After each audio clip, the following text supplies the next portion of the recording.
For months, years even, the accusations have piled up against Prince Andrew, always denied by him but left unchallenged with nothing more than an apparent vow of silence.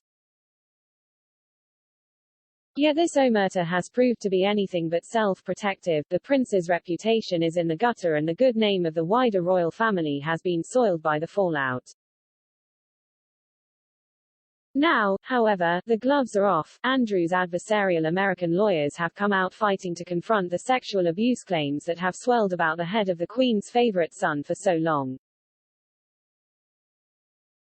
The question is, will it work, or might their aggressive intervention risk damaging the prince even more?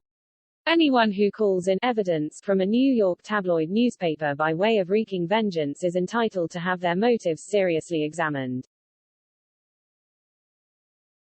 And that is precisely what happened yesterday in the wake of the 36-page motion his legal team submitted to dismiss the civil action brought in the U.S. courts by Virginia Roberts in which she alleges the Duke of York, 61, raped her. Accompanying this dossier was an article that accused Miss Roberts, 38, of being a money-hungry sex kitten and once head bitch for pedophile Jeffrey Epstein's sex trafficking ring. It included remarks from a sister of a former boyfriend of Miss Roberts who says she was asked to help recruit underage girls for Epstein. This was certainly a dramatic change in Andrew's strategy, and women's groups reacted with fury, accusing him of victim shaming, and further evidence of the prince's appalling judgment. But in exposing his accuser's alleged past, even Andrew's supporters were lamenting the absence, once again, of any apparent sign of remorse in his 11th-hour response to her legal action. It was that failure to offer any sympathy towards Miss Roberts, now known by her married name Giuffre, or the other women drawn into Epstein's sordid clutches that outraged viewers after the prince's notorious BBC Newsnight interview in November 2019. The time for contrition, however, may be over. The language of his U.S. lawyers is unashamedly belligerent. They accused Miss Roberts of only suing Andrew in the hope of securing another payday.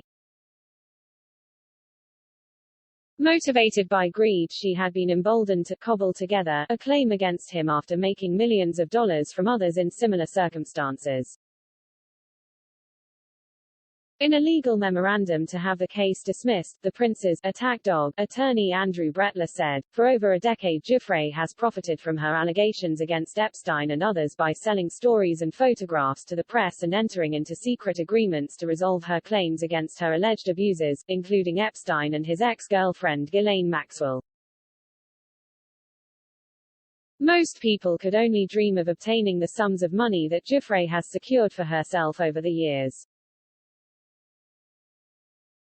This presents a compelling motive for Giuffre to continue filing frivolous lawsuits against individuals such as Prince Andrew, whose sullied reputation is only the latest collateral damage of the Epstein scandal.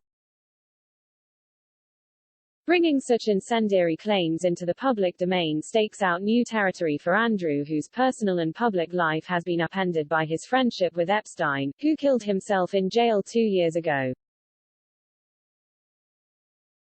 Of one thing we can be sure, the court filing which states that the Duke unequivocally denies the allegations and had never sexually abused or assaulted Miss Roberts was signed off by Andrew. A friend of the prince said yesterday, he has stayed silent, perhaps for too long, but it is right and proper that he should be allowed to defend himself. His reputation, his life has been trashed. Enough is enough. For weeks it has at times seemed as if Andrew was running scared. He was said to have been hiding behind his mother's skirts at Balmoral and apparently going out of his way to avoid being served with the Virginia Roberts deposition. Hemmed in by increasingly hostile public opinion, his options to respond narrowed further. Instead he chose the deadline for filing his defense to mark the moment he begins his fight back. Some, inevitably, will wonder if it is all too late, that in the court of public opinion the prince has already been judged and found guilty. Others will question the morality of impugning the reputation of Miss Roberts, who, although no paragon, was equally a victim of Epstein. Certainly Andrew's timing has not been ideal. It does seem unfortunate that his actions are at the center of attention at a time when the royal family's focus is on the health of the Queen. Indeed, it is reminiscent of Prince Harry's self-serving decision to go ahead with his and Meghan's bombshell interview with Oprah Winfrey in March when Prince Philip was in hospital and close to the end of his life. For Andrew, there is a risk of his approach backfiring. That public reaction will mean his professional position will never be restored. But he calculated that continuing to do nothing is equally hazardous, and by highlighting Miss Roberts's alleged greed he may have unearthed a compelling defense. His friends insist that submitting the article in which her ex-boyfriend Philip Guderian contended she was not a sex slave but rather a money-hungry sex kitten who flashed her cash and enjoyed the finer things in life was necessary. It was to counter the inconsistencies in her increasingly salacious accounts of her alleged sexual abuse. They are not the Duke's lawyer's comments, says the friend, but it is perfectly legitimate to include them because the narrative cannot be owned by one individual. The article quoted Mr. Guderian saying that he would drive Miss Roberts to Epstein's Palm Beach mansion. She was like the head bitch. She'd have like 9 or 10 girls she used to bring him. She never looked like she was being held captive. Crystal Figueroa, the sister of another former boyfriend of Miss Roberts, was quoted as saying, she, Roberts, would say to me, "Do you know any girls who are kind of slutty?" In hiring Andrew Brettler, who has represented a string of celebrities facing sexual assault charges, including the Hollywood star Armie Hammer, Andrew's legal strategy has completely changed. Having previously refused even to acknowledge the complaint against him, apparently convinced that it would be dropped, he was persuaded to fight the allegations tooth and nail. The lawyer had also warned him that ignoring the court proceedings, another tactic, would do him no favors. Instead, Mr. Brettler said he was prepared to turn the tables on Miss Roberts and question her multiple inconsistencies.